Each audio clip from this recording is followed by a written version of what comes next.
Hello everyone and welcome back to the channel. Today I'll be reviewing LEGO set 75324 The Dark Trooper Attack from the LEGO Star Wars theme. This has 4 minifigures and 166 pieces. It will cost you $30 American or $50 Australian. Now let's get on to the minifigures. First up we have Luke Skywalker. He comes in his hooded robes, which we see in the Mandalorian Season 2 finale, which this set is based on, rather than in his previous appearances where he came with his hairpiece. He also has his green lightsaber, which is very nice, a lovely and soft material for his cape. He has an updated torso print, which has robe texturing and some more robe texturing on his legs. He also has a double-sided face print, so you can either make him happy, which he has over here, or angry, which I like to keep it on. It's a more accurate expression to what he is in the scene. Now onto the Dark Trooper. You get 3 of these figures in the set, which is awesome. It's a great way to bolster up your Imperial Army.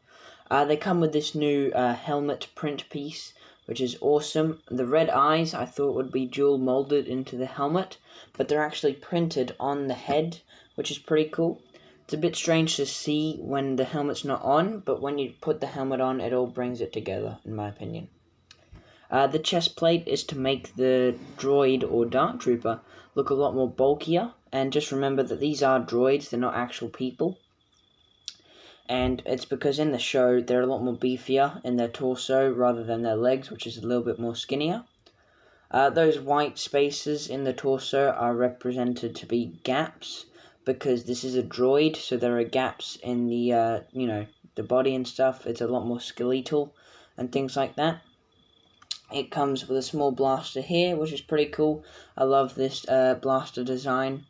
And there is a small back print, if you can see that. There we go. It's a rather small extra bit of detail, and there is a back head print as well, which is just a little bit more detail, even though you can't see it with the helmet on. Now onto the build. The build is very lackluster without the minifigures on it, but once you put the minifigures on it, it all brings it together. And here we have it. Now the play features on this set are amazing, so let's go through it. Starting off with the entrance to the hallway is the elevator.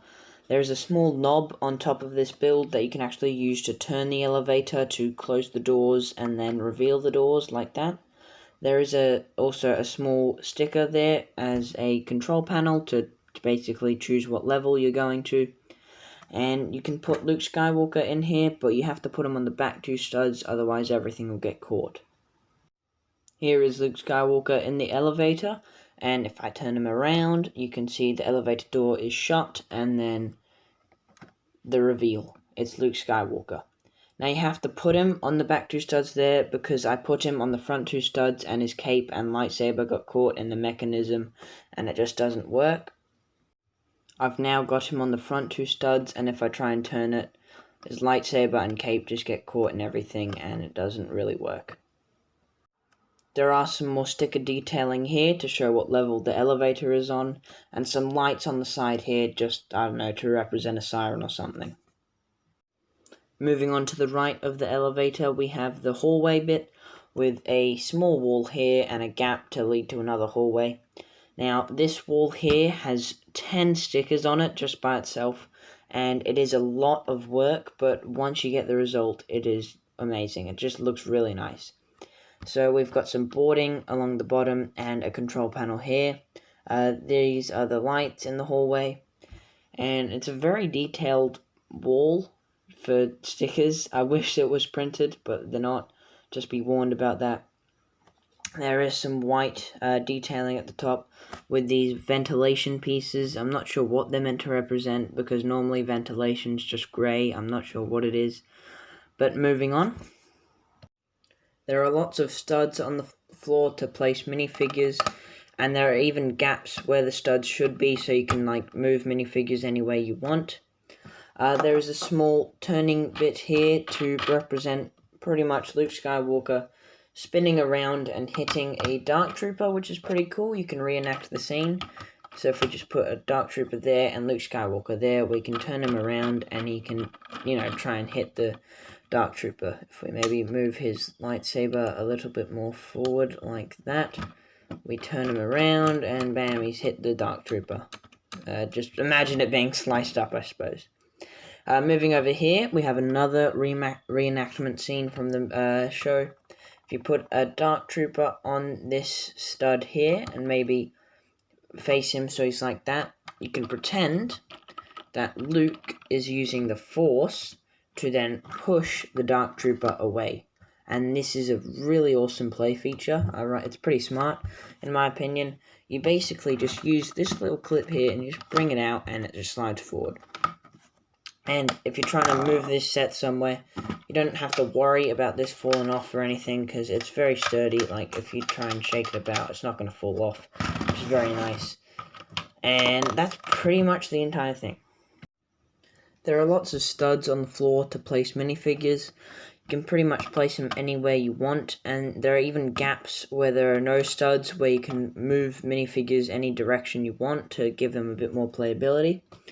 There is a small 2x2 circular piece here for a reenactment scene, where if you put Luke Skywalker just standing there, and you can have a Dark Trooper anywhere else. Let's just put a Dark Trooper here, there we go, and you can use this bigger plate at the bottom and just turn that, and you can pretend that Luke Skywalker is hitting the Dark Trooper and chopping him up, which is a pretty cool play feature. Another play feature is you can put the Dark Trooper here on this little stud there and pretend he's falling over. Now if you put Luke Skywalker's hand out like that, you can pretend that he's using the Force to push the Dark Trooper away, which is pretty cool. I love reenacting this scene, it's really fun to play with. And you basically just pull on this little thing here, and you just pull that out, and you can drag him along. Now, if you want to put this set on display, be warned that when this is in its fullest position and it's sticking out an extreme amount, which is a bit annoying, but it doesn't really matter for me, seeing as I won't really put this on display, but it is a really amazing play feature. Now, the back of this set is nothing to be desired. There's very little detailing, and pretty much you would not like to display this set like this on this side. It's just, there's nothing going on here. Even on the bottom, you can see where all of the stilts are to keep this set raised up from the ground, and it's just very dull on this side of the set, which is why you pretty much want to keep it on this side where all the detailing is and where you can put the figures. And that is the Dark Trooper attack set. Make sure to let me know what you guys thought of this set in the comments and whether you're going to buy it or not. I would personally recommend picking up at least one of these sets so you get these new Dark Troopers. It is really awesome for the minifigures, and if you do get enough, you could probably remake the entire hallway if you wanted. But that's it for this video. Make sure to like and subscribe to be updated whenever I make a new video. And peace out. See ya.